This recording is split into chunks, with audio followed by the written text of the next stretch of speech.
महाराज की. आवाज थोडासा कमी आहे. चहान बिस्किटचा मारा झाला नाही वाटत. छत्रपती शिवाजी महाराज की. धर्मवीर संभाजी महाराज की. समचरण सरोजम सांद्रणीलांबुदाभम जगनहित पाणी मंडन मंडनानां तरुण तुलसीमालां कंधरं कंजनेत्रं सदैधवलहासं विठ्ठलं चिंतयामि. अनंत कोटी ब्रह्मांड नायक पंढरीश पांडुरंगाच्या असीम कृपेनं गावाचा वैभव बापूबुवा महाराज. गेल्या वेळेस मी इकडे जात असताना दर्शन घेतलं.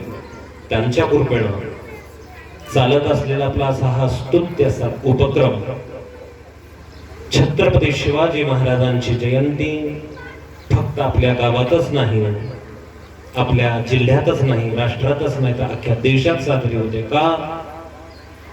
तर त्याचं कारण म्हणजे छत्रपती शिवाजीरायांचं कार्य. जीवनामध्ये माणूस हा कार्याने मोठा होत असतो. फार मोठं कार्य केलं छत्रपती शिवाजी महाराजांनी. सर्वांना ते परिचित आहे, ज्ञात आहे. आज आम्ही कथा कीर्तन करतो ते त्यांचीच कृपा आहे. धर्म सत्ता आणि राजसत्ता परस्परावरती अवलंबून असतं. राजसत्ता छत्रपती शिवाजी महाराजांची बळकट होती म्हणून हा धर्माची ध्वजा तुकोबारायांसारखे संत असतील किंवा त्यांच्या पुढे पुढे जे काही महान संत झाले सर्वांना ती ध्वजा फडकवता आली आणि तुम्हा समस्त भाविकांपुढे विचार मांडण्याचा योग आला. किती वय होतं छत्रपती शिवाजी महाराजांचं? हे मुलांना बोलू नका. एक बोला. किती वय होतं छत्रपती शिवाजी महाराजांचं जेव्हा स्वराज्याची स्थापना केली? 35 वर्ष, 40 वर्ष, 25 वर्ष? नाही नाही नाही.